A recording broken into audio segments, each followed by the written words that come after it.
Whoa, yeah. Ahoy there, YouTube! I'm back again today for another delicious list, and today I'm very excited to be talking about my top 35 pirate-themed board and card games of all time.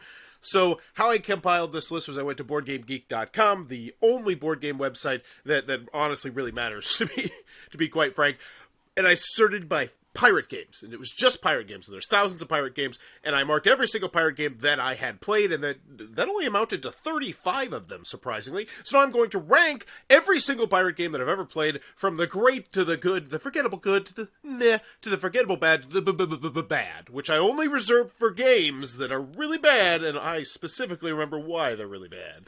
Alright, so the first one we're going to talk about, and I really think this is going to be a crummy list, is Johnny Skull, which I'm going to put firmly in the meh category, but honestly it could be in the forgettable bad. I'm going to bump it up to meh just because it's a children's game, and it's a really bizarre children's game, where you are going to assemble this little pirate thing that's going to make these weird, spooky sounds. You're going to turn off the lights, and then Johnny Skull is going to shoot these, like, lasers onto your wall with, like, pirate ghosts and chains and stuff.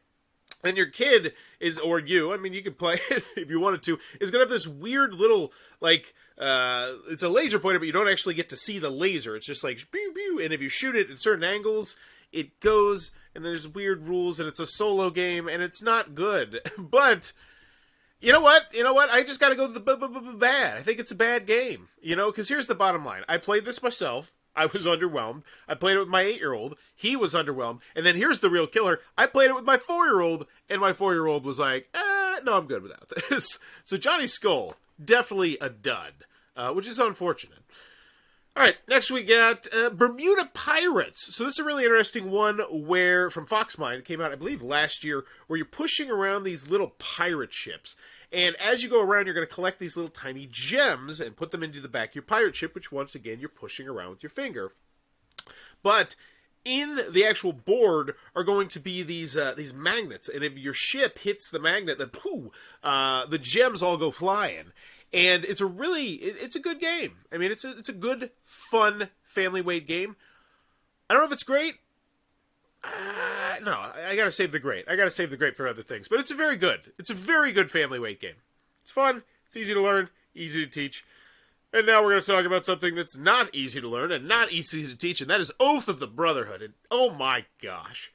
So, the game, I was very nice when I reviewed this game. I gave it an 8. But I will tell you, this rule booklet is absolutely god-awful. It was a terrible rule booklet. It was a really cool pirate worker placement game. I think maybe AEG put it out a couple years back. And if someone would have just took the time to really polish that rule booklet, I think this is one that we might still be talking about today. Because that's how good this game was. It had one of those things where there was just so much going on that it makes it kind of a beast to explain. It's a worker placement game, but there's also asymmetrical special abilities, and then you have this other board which has 12 completely different things on it, and you can't actually really start the game until you explain all 12 of the things on the board. So it's just like, it's one of those games where you just have to keep explaining, and you're like, can we just start? And it's like, well, we can't really until I explain all these sub-actions over here. But a great game nonetheless. But I gotta go. How do I rank this? Because no, the rule booklet knocks it down to good. But I will say, yeah, I'm gonna be done with Bermuda Pirates before I even get halfway through this stinking rule booklet right there. Best pirate games I hope are coming in Tiny Epic Pirates and Dead Reckoning, but we will see. Unfortunately, I don't have many pirate games that I've played. Unfortunately, I thought I'd played more, but no. A Tale of Pirates. Ooh, okay, so this is a really, really cool. This is the first great, and honestly, I don't know how much great we're going to get here. A Tale of Pirates is a really unique, it's a legacy-style game, but it's more of a campaign chapter-style game with really spectacular app implementation, and it has you trying to take care of your boat, and your boat's going to be this big piece you're going to assemble in the middle. And it's a big boat because inside of the boat there's going to be a whole bunch of spots where you're flipping over these sand timers.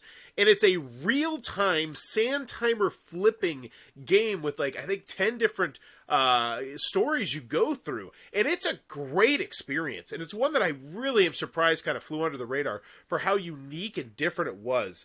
And yeah, Tale of Pirates. if you happen to see that one and you're a family weight gamer or on the lighter side, that is definitely one I could recommend checking out. And I remember it was pretty difficult, if I recall correctly. Me and my wife really enjoyed playing this one, and I think I still have it. I'm pretty sure I kept this one because I want to replay this with my son, who actually is at the age that we could do that. Ooh, that'd be a fun one to do live. All right, so what do we got next? We got Smash Up. One of the OG games, like one of those evergreen games, one of those rare evergreen games. So if you don't know what an evergreen game is, you'll hear it from time to time when people talk about board games. That means it's a game that just always keeps selling. It sells and it sells and it sells no matter. So, you know, an example of that would be like King of Tokyo, Catan. Smash Up is one of those ones as well. And I've always thought it was good. I mean, I've played it 5 or 6 times. I couldn't really tell you the mechanisms to save my life. It's one of those games that you always have to reteach me every time I play it, just because I never owned it. And it never wowed me enough that I was like, man, I got to search that one out. So Smash Up, I'm going to put it in the good category, but I'll put it at the top of good. Because I enjoyed it every time I played it. It's just, something about it didn't pump it into the great range for me. All right, what do we got next? Pirate 21. All right, this one is the forgettable bad. Like I said, I think we're going to have a lot in the bad and the forgettable bad now that I'm really looking at this list. So Pirate 21 was a very small box game. Think about the size of maybe Don't Mess with Cthulhu or something like that, like this one right here. And it was a blackjack pirate-themed game. It was from Indie Board and Cards, and it was like one of the, it was not, I didn't feel like they really marketed it that much, and I'm wondering if it's because they knew they had a dud or something? Because you probably never heard of this game, but I believe it was a Gen Con release, or maybe an Origins release a couple of years ago. Smaller box game, bigger company, at least in our hobby, and nobody talked about it. I don't remember what was good, what was bad about it. I remember bringing it into my class and being excited because I got a whole bunch of games at Gen Con. Whenever I go to the conventions, I ask for review copies there. That's mostly where I get a lot of my review copies, just because I don't like to ask through the mail. But that's neither here nor there. And so I remember playing this with my classroom and my kids, and we were all just like, yeah, this is not that good. And I don't remember what it was. Forgettable bad, though. Pirate 21. All right, next one we got. Another one. This one goes into the, I got to go to the bad. And this is a bummer. Gimmick game. So a gimmick game is a game I consider to be a game that really just has that one thing. And then if that thing is good, the game succeeds. And if that thing is not good, the thing does not succeed. Johnny Skull had the thing where he's shooting the lasers. Well, they're not lasers because they're not cool enough to do lasers. But shooting beams and stuff. This one is a game where you're like squeezing these. If you've had children, like the little baby sucker things where you squeeze out the boogers out of their nose. The booger suckers where you're like, you don't have kids. This is. I'm gonna tell you one of those things you might never know about, which is you don't want to like hurt the baby when you blow their nose or whatever. So what you do is you boil this thing and you shove it into their nose and and it just sucks it out. And so they took that, but then they were like, hey, you can blow a pirate ship with this thing. And if I recall correctly, it was just like nearly impossible to blow the pirate ship with that dang thing.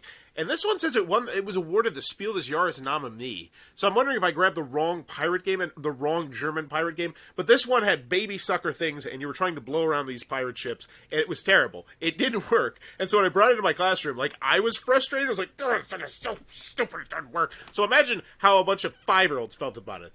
So yeah, at least Johnny Skull worked. That gimmick worked. It just wasn't great. This one, just bad. So yeah, bottom of the bad. Next we have Zombie Ninja Pirates. Wow. Generic Batman. This was a Take That style card game. I remember reviewing it almost 8-9 years ago. Which, by the way, if you're enjoying this content, please be sure to click on that subscribe button down below, as I'm trying to reach 9,000 subscribers to celebrate my 9-year anniversary making YouTube content. This was one of the first games I reviewed. And it was... And, when I first got into the hobby... When I would play a game and be like, this game is not very good, that really meant a lot to me because I didn't have that much experience with other board games. So I was just like constantly wowed by like, whoa, cool, this is amazing. So when I get to the duds, I'd be like, oh, this must really suck. I'm hopeful Islebound is good. It is on my shelf of shame. Well, as I'm about to talk about it, I don't remember Islebound as well as I'd like to, but that's not on Islebound. But Zombie Ninja Pirates, it was Take That. I remember it wasn't that good. I don't remember why. I know there was an expansion. I think this is one of the early Kickstarters. Blah, blah, blah. Probably don't ever want to play it. Goonies. Barely a pirate game, I suppose, but it's in there. They snuck it in there. And this, I want to put it in the great category, but I'm going to put it in the top of the good. And I will put it above Smash Up because I actually own Goonies. And it's a cooperative game in which you're trying to do stuff with people working to, you know what? I guess that sounds like a forgettable good right there, doesn't it? Yeah, it was good. I enjoyed it. I had fun with it. And actually, they gave us a review copy. I gave it to my buddy Eric, and then I somehow acquired another one, and I kept it. That's how much I remember liking this, but for the life of me, very generic game. The theme was there, but the theme was, it felt slapped on. But still, a very cool puzzly style game. I do remember it's puzzly style. So next we got Loot, and this one I remember I still own as well. Brought it into my classroom. Every time I've had to play this game, I've had to reread the rules because it didn't make that much of an effect on me. And for that, we go to the forgettable good. I remember it's a small box one. It's actually, I think it might have a tin. I don't know. It's been in print forever, but forgettable good with you. So next we got Libertalia, a game that I really do enjoy. And I'm going to put it in the great category. I do love Libertalia.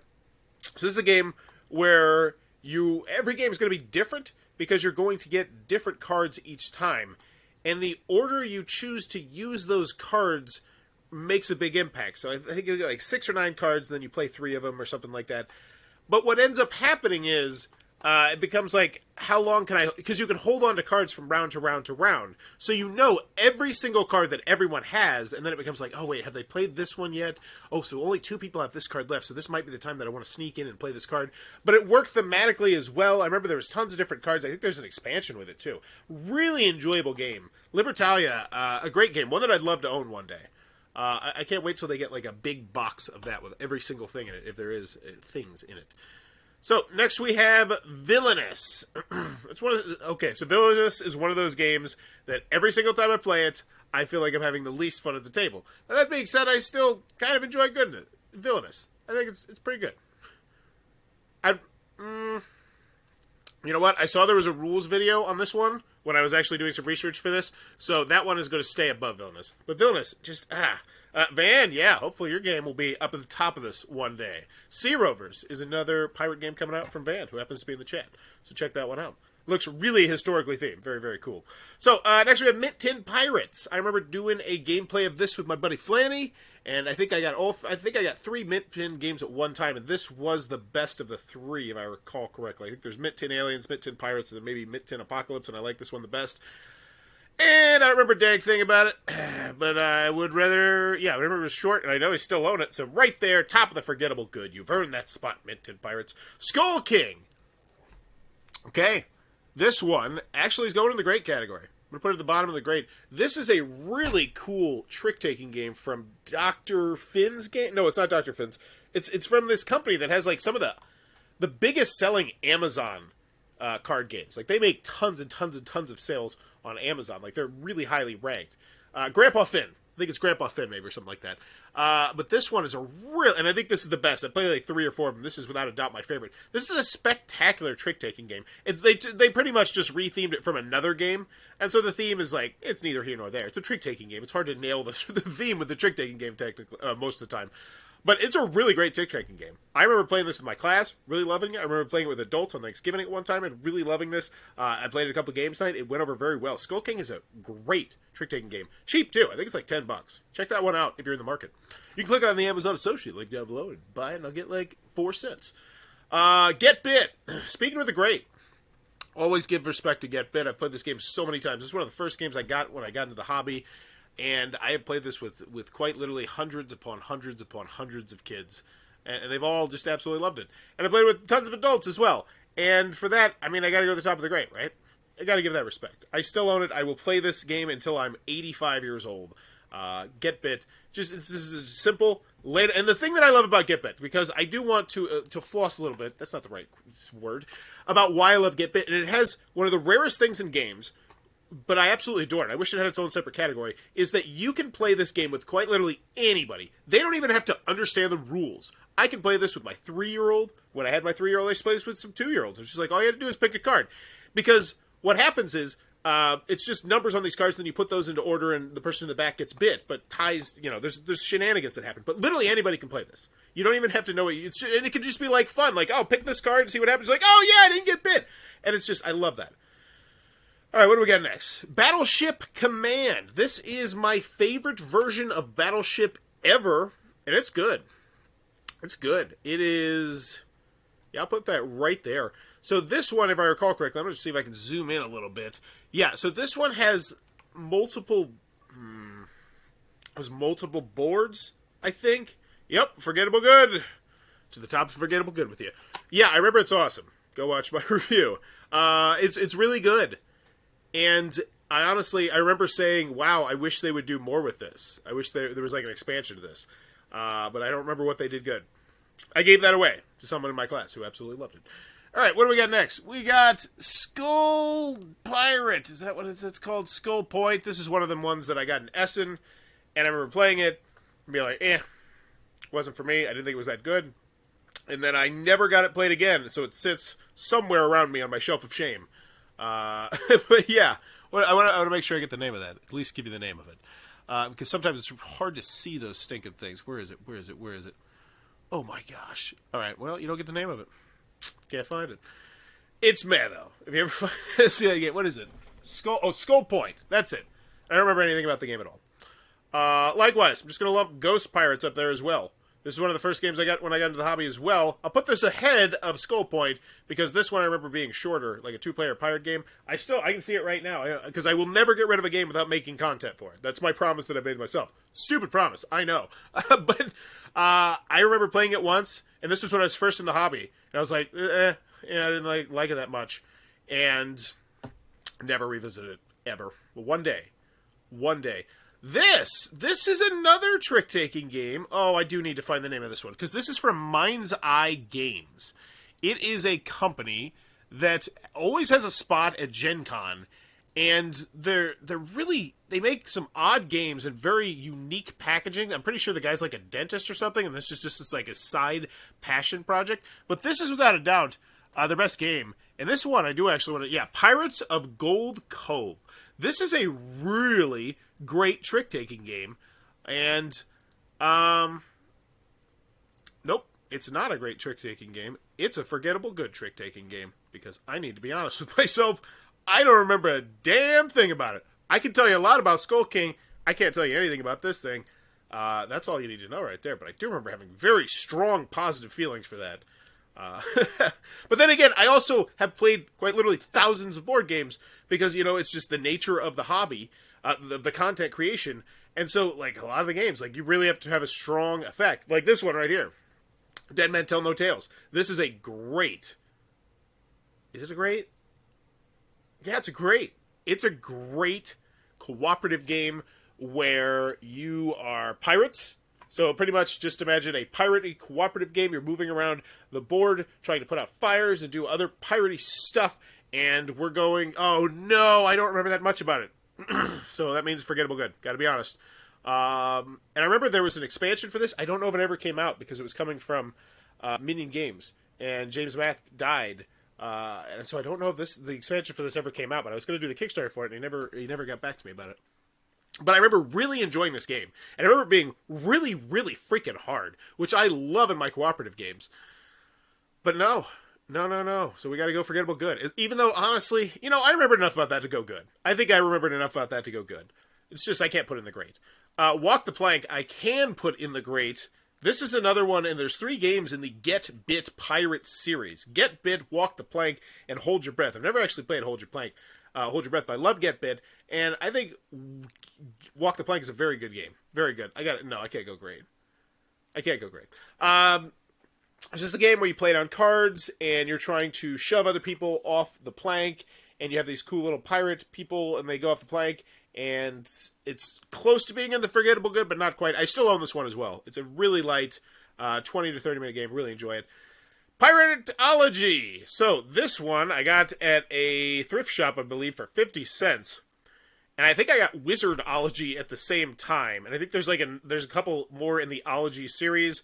And I don't remember anything about this game. I don't even know where this game is. I think I let somebody borrow it, and they just never returned it. And I remember we played it once, and we're like, this is not very good. And I don't remember why it wasn't very good, but it's in the forgettable bad. But I would like to go back and revisit it. Yeah. So there we go. Top of the forgettable bad. That's something you tip your hat to, right? Jamaica. Great racing game. Great racing game. And yeah, I'll put it right there. I'd love to try the expansion for that one as well. So Jamaica is this really cool game where you're racing around this board on the ships and you land on different spots. And nope, can't put it in the great. I can't put it in the great because I don't remember that as much as I'd like to about that. I'm going to put that at the top of the good. But to be honest with you, I think if I own this, it would be in the great.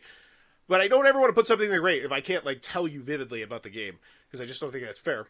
So Jamaica, yeah, it's a great game.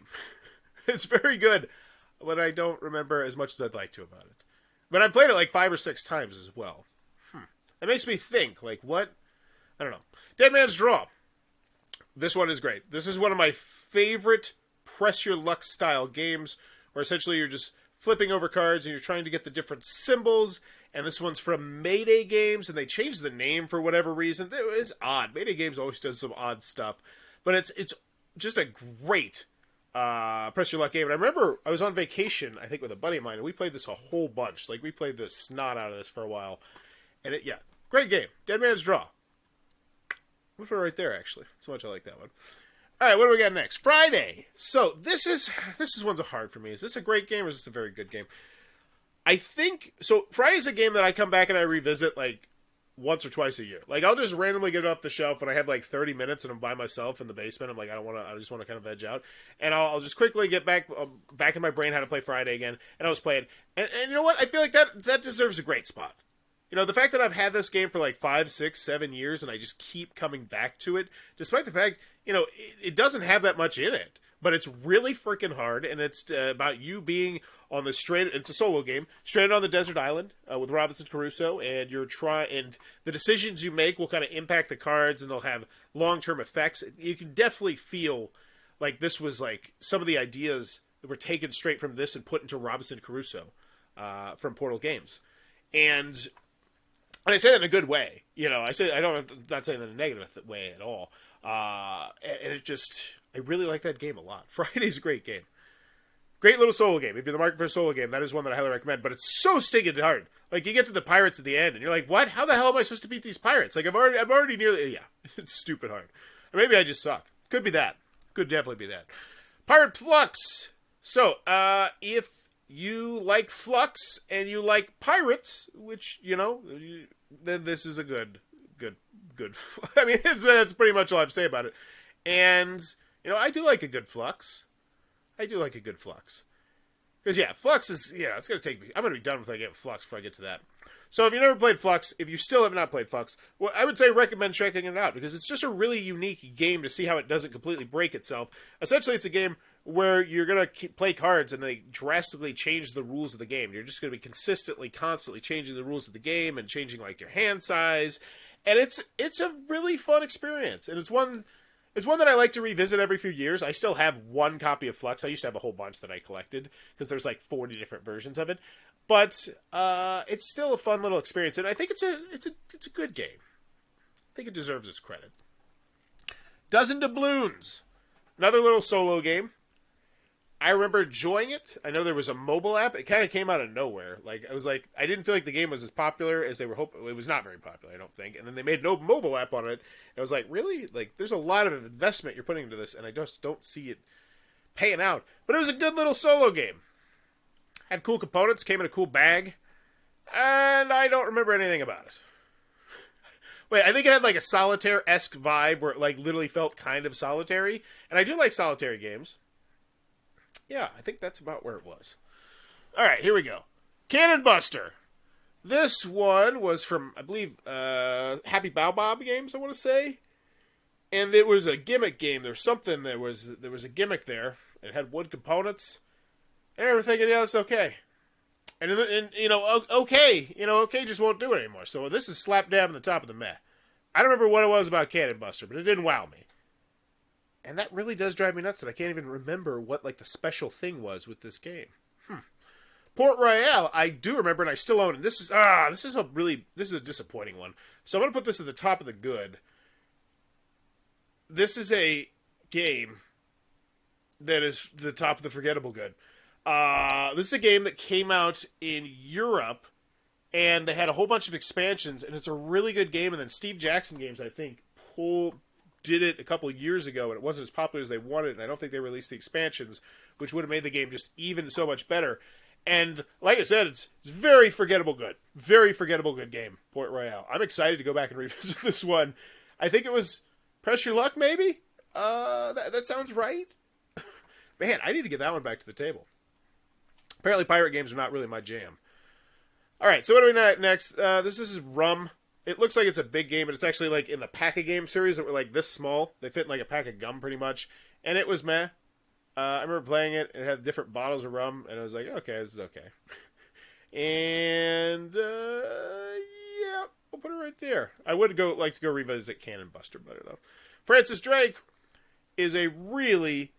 Port Royale was my favorite pirate game for a while, and yeah, it's Press Your Luck. That was it. I know it's a really good game. I don't remember anything about it. Francis Drake is a really good game where you are sailing around, and it's worker placement, I do believe, and you're collecting barrels and going from place to place, and this is the top of forgettable good, isn't it? But I'd still rather go play Port Royale. Man, pirate games really do not resonate with me very strongly, apparently. Alright, so what do we got next? Islebound. Now this one, I don't remember that much about the game, but that's not fair because I was in Denver and I was very high. So, but I do remember thinking that, man, this might be one of my favorite Ryan Lockett games. Because all of his games, I'm never like, they're great. I'm always like, this is pretty good. This is pretty dang good. And I think over and under, I really enjoyed. I think I liked a little bit more than Islebound, but I remember liking Islebound. You sail around, flip over tiles. Yeah, it'd probably be more memorable if I wasn't so high. But I do remember enjoying it. So what do we do with this? I would rather play that one though, for sure. Yeah, that's right. That's right where it goes. All right. And to be honest, I feel that way even when I'm not high about the other Red Raven games. They never wow me for whatever reason. Oh, what is this one? Oh, yeah, this one, I believe, was a failed Kickstarter. Clash. Dawn of something or other. This was a meh. I'm pretty sure I gave this a preview, which means that I normally don't like it. Even though I am going to be doing a big preview, actually, in a couple days, for Stellaris. When that's a preview, but that's a whole different ballgame. But that's going to be super cool.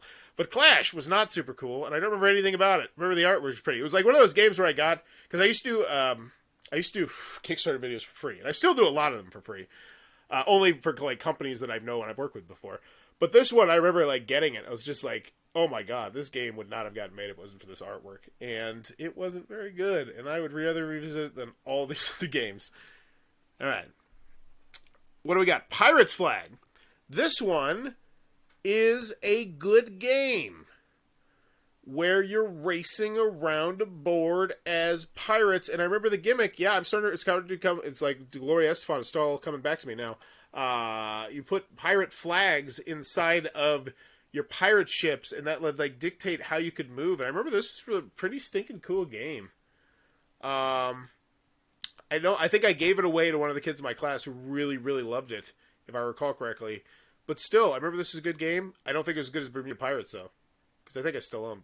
Maybe I don't. I don't know. I'm going to put those two together. Yeah. Flux is above. All right, we only got one more. Wow. I like it. Kind of like when there's not 175 games. Because then I don't have to run... do 18-second intermissions. So this one is Scuttle. This one is from Jellybean Games. And it was a cool piratey game. I think for ages like 6, 7 plus...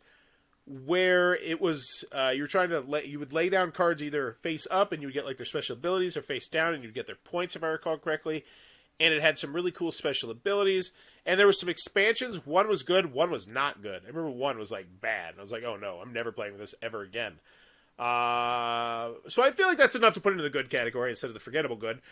And I remember the other thing is they also had another game, which is like vampires or something, and you could like integrate them together. I don't think I ever did, though. But I still actually own this one, because I do remember thinking it was a pretty stinking good family game, which means we'll put it right there. But there you go. My top 35 pirate board games and card games of all time. If you enjoy what I'm doing, please be sure to click on the subscribe button down below as I'm trying to reach 9,000 subscribers. Also, if you have an idea for a list, be sure to put it down below, because actually, I should have probably mentioned that this was one of the ones suggested in the comments was a pirate-themed games. So let me know in the comments below if there's any particular list you like to see. And as always, thanks for your time, YouTube.